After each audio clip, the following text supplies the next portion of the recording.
दोईमारा अरुणाचल के फुटहिल्स पे स्थित एक ऐसी जगह जहाँ पर सिर्फ शांति है और नेचर की खूबसूरती है। नदियों के बहाव, हवाओं की ताजगी और पेड़ पौधों के झिलमिलाती हुई आवाज़ें आपको मजबूर करती है इनसे घुल मिलने के लिए। ये जगह एक अलग ही एहसास है। यहाँ हर मोड़ पर एक नई कहानी से आपकी मुलाकात होती है। तो आओ चले मेरे साथ इन पहाड़ों के सफ़र में। इतनी गर्मी में बाइक को लग रही थी थोड़ी थोड़ी प्यास, तो बाइक की प्यास बुझा के हम लोग निकल जाते हैं अपनी सफ़र की ओर।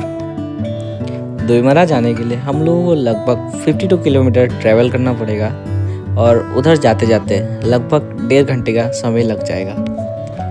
इतनी गर्मी के कारण हम लोग दोईमारा के लिए निकले थे, लेकिन अभी देखे तो बादल छाए हुए हैं, तो अभी इन बादलों के मौसम में हम लोग दोईमारा पहुंच पाते कि नहीं। बादलों के कारण इतना अंधेरा छाया हुआ था कि दोपहर के 12 बजे शाम के 6 बजे जैसा महसूस हो रहा था। तो ये शॉर्टकट लेके हम लोग कर देते अपने सफ़र को और करीब। मेरे पाँव ज़मीन तक नहीं पहुंच पा रहे थे, इसकी वजह से मेरे एक दोस्त ने मेरी हेल्प कर। मौसम को देख के नहीं लग रहा था कि अभी बारिश देगा और हम लोग सोच रहे थे कि और आगे तक जाएंगे, लेकिन इसी को ही सोचते सोचते बारिश देना शुरू हो गया। बगल में एक मंदिर बन रहा था, तो बारिश से बचने के लिए हम लोग उस मंदिर के छाँव में चले गए। तो उसी दौरान हम लोगों ने किया थोड़ा सा टाइम पास। आप हेलमेट क्यों पहने हो? भैया आपका पार्सल आया है। अच्छा। और भैया आप तो इतना हैंडसम लग रहे हो, आप बॉलीवुड फिल्म में काम वाम करते हो क्या? हाँ?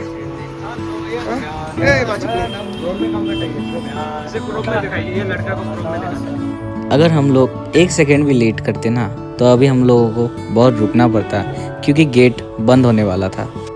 बारिश थोड़ी रुकी ही थी कि अभी फिर से जोर से आना शुरू हो गया। तो हम लोगों ने एक दुकान के छत के नीचे थोड़ा सा ब्रेक लिया। लगता है इन भैया ने बारिश का प्रीमियम लेके रखा था, इसी वजह से इन्हें बारिश का कोई असर नहीं हो रहा है। तो दोस्तों अभी हम लोग फिर से अभी बाइक में चलने वाले हैं अपना ट्रिप कंटिन्यू करने। लेंटू come on please drive the bike please. Okay. बारिश कमी तो थी लेकिन रुकी नहीं, तो इस हल्की बारिश में भी हम लोग अपने सफ़र की ओर चलते रहे। तो इस भड़वे कैमरामैन ने मेरे मुंह पे थूक दिया था। मैं इस कैमरामैन से हेलमेट मांग रहा था और ये कैमरामैन मुझे हेलमेट देने की बजाय मुझे क्या बोलता है, हेलमेट नहीं दूंगी। तो इस कोलामटी का रोड से लेफ्ट लेके हम लोग पकड़ लेते हैं मिसामारी का रोड। मैंने सुना है इन जंगलों में जंगली जानवर भी रहते हैं। इस रास्ते में कंस्ट्रक्शन भी हो रहा था और आगे जाते जाते हम लोगों को शेरों का एक झुंड मिला। बहुत मुश्किल से हम लोग इन शेरों के झुंड से बच के निकल जाते हैं। इस बारिश की वजह से रास्ते बहुत फिसलन भरे हो चुके थे, जिसकी वजह से बाइक का टायर भी फिसल रहा था। आज हम लोग दोईमारा के पिकनिक स्पॉट से थोड़ा आगे जाने वाले हैं, क्योंकि हम लोगों ने सुना है आगे एक वाटरफॉल है और उस वाटरफॉल को आज हम लोग ढूंढने वाले हैं। तो अभी जाते जाते एक बच्चे ने हम लोगों को दिया हाय। इतने बरसात के मौसम में हम लोग लग रहा था कि सिर्फ हम लोग ही जा रहे हैं, लेकिन आगे जाके पता चला कि कुछ लोगों का ग्रुप भी हम लोगों के साथ जा रहा था।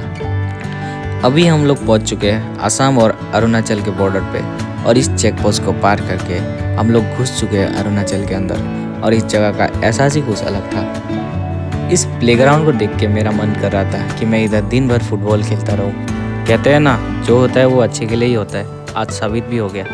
अगर उस समय बरसात की वजह से हम लोग रुक जाते या अपना प्लान कैंसिल भी कर देते, तो आज ऐसा मौसम और ठंडी हवा हम लोगों को नहीं मिलता। पहाड़ों को छूते हुए बादल, आगे खाए और ये नज़ारा मानो कि कोई जन्नत हो। इन रास्तों में हमें डर लगता है कि आगे से कोई गाड़ी आके हमें ठोक ना दे, और ये साला मेरा दोस्त है जो मुझे पीछे से आके ठोक देता है।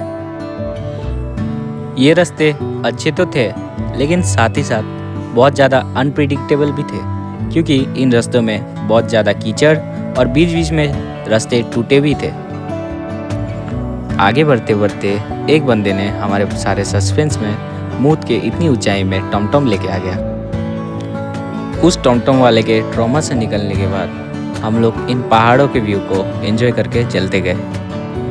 जैसे मैं चला रहा था और ये साइड में खाई दिख के मेरे पीछे बैठे हुए दोस्त का फट के हाथ में आ जा रहा था। इन पहाड़ों के ऊपर ये घने जंगलों के बीच में जो रास्ता है उसे देख के ऐसा लग रहा था कि कोई हाथी या जंगली जानवर अभी निकल आएगा। यहाँ के गांव के लोगों के मुताबिक यहाँ अक्सर इन रास्तों में जंगली हाथी निकलते रहते हैं और आगे जाते जाते हम लोगों को बहुत सारा हाथी का फ्रेश गोबर भी देखने को मिलता है। इन कीचड़ों से बाइक ले जाने में भी डर लग रहा था क्योंकि दोईमरा जाते समय हम लोगों को इतने गड्ढे देखने को मिले थे और क्या पता इन कीचड़ों के बीच कौन सा बड़ा गड्ढा छुपा हुआ हो। ये रास्ते जो है ये घने जंगलों के बीच है और इन घने जंगलों की वजह से जो नज़ारे है वो दिखना मुमकिन नहीं था। तो जैसे ही कोई खाली जगह हम लोगों को मिली वहाँ से नज़ारे बहुत ही मस्त दिख रहे थे। बहुत बढ़िया व्यू आ रहा है ना। बोलो बोलो गाइस। ये लोग हिजड़े लोग हैं गाइस, इन लोग से बात मत करना। क्या बोल रहे हैं? तेरी गाड़ी आती है? हाँ? Oh sorry sir. गाड़ी आती है। मारे का चाकू निकलेगा खून। रंजीत भाई का बर्थडे। तो दोस्तों अभी हम लोग यहाँ पे रुक गए हैं थोड़ा सा। तो बिटू तुम बहुत सेक्सी दिखते हो। मैं तो हूँ। मारपीट न कर भी।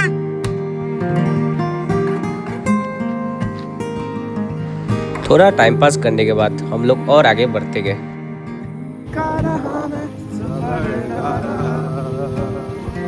ऊपर लेना और ऊपर। हम लोग फिर रुक गए इन नज़ारों को देखने के लिए। वैसे हम लोग स्वर्गपुरी विलेज में घुस चुके हैं और ये एक ग्रीन विलेज है।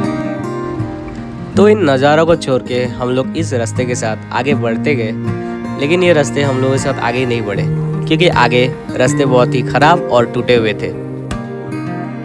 ये रास्तों के कर्व्स जो बहुत ही मस्त थे और इनमें बाइक चला के मज़ा भी आ रहा था। साथ ही साथ ये रास्ते जो नीचे जा रहे हैं जिसकी वजह से बाइक में कोई एफर्ट नहीं पड़ रहा है और बाइक फ्रीली खुद ब खुद नीचे जा रहा है।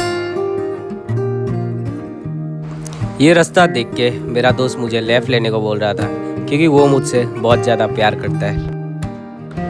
लेफ़्ट साइड में ये रहे अरुणाचली लोगों का घर। मन तो आगे जाने का कर रहा था लेकिन इस गांव को एक्सप्लोर किए बिना हम लोग कैसे जाए, तो हम लोग सीधा नहीं लेफ़्ट चलते हैं।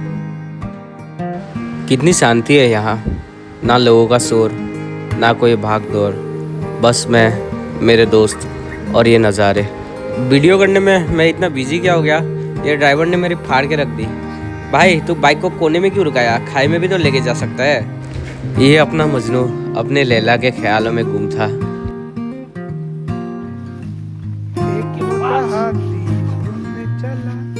मकर की जाति में। अरे लकड़ी की काटी।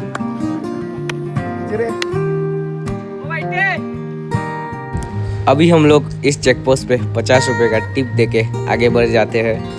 लेफ्ट साइड में एक मंदिर है, उस मंदिर को हम लोग आते समय एक्सप्लोर करेंगे और आगे बढ़ते बढ़ते मेरे फ़ोन को एक फ्लाइंग किस मिला। ये देखो गाइस, ये रहा लोहे का पुल और ये नज़ारा सो ब्यूटीफुल। नज़ारे तो बहुत अच्छे थे लेकिन यहाँ लोगों की भीड़ बहुत थी, तो इस जगह को इग्नोर करके हम लोग अभी जाते रहते हैं। तो ये रहा अपना डिलीवरी बॉय जो पिज्ज़ा लेके आ रहा है। आगे रास्तों में पेड़ गिरे हुए थे और रास्तों की खराबी के कारण हम लोग आगे नहीं जा पाए, तो हम लोगों ने फैसला लिया, बाइक को साइड में रखा और हम लोग जंगलों के बीच से नदी की ओर बढ़ते गए। ओ सब्जी, मैं हूँ बियर नेपाली और हम लोग आज है जंगल के बीच वाटरफॉल की तलाश में। और ये हम लोग दोस्त, जंगली दोस्त जो लाठी लेके घूम रहे हैं और मोमो की तलाश करने जा रही है। कहानी इसका कितना मस्त है, बाप रे, सेक्सी सेक्सी। आज मुझे थकान महसूस नहीं हुई क्योंकि इन ठंडी हवाओं ने और इन ठंडे मौसम ने मुझे अपनी ओर खींचते ले गए। कुछ देर यहाँ पे बैठ के इन नदियों की आवाज़ों को सुनना कोई थेरेपी से कम नहीं है। वहाँ पे पानी का फ्लो ज़्यादा होने के कारण हम लोग वहाँ उतर नहीं पाए, तो अभी हम लोग आगे बढ़ते गए। ये जगह बढ़िया था और यहाँ पानी का लेवल भी ठीक था। ये ले, इसने मार दिया डाइव। इन ठंडे मौसम में इन ठंडे पानी में नहाने का एक अलग ही मज़ा है और इन शाहरुख खान को तो देखिए, और ये मैं डूब रहा हूँ साइड में। आज है हम लोग 75 हार्ट का 100वां दिन। चेक मत जाओ मुझे छोड़ के, तुम्हारी अम्मी है इंतजार कर रही है तुम्हारी। इस सफ़र में हम लोग वाटरफॉल तो नहीं ढूंढ पाए, लेकिन हम लोगों को एक छोटा वाटरफॉल ज़रूर मिला।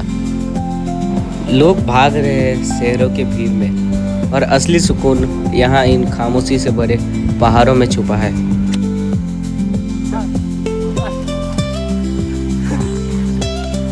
कुछ भी नहीं सकता है। आज के ब्लॉग पर बस इतना ही था। आपसे मिलते हैं अगले ब्लॉग पर।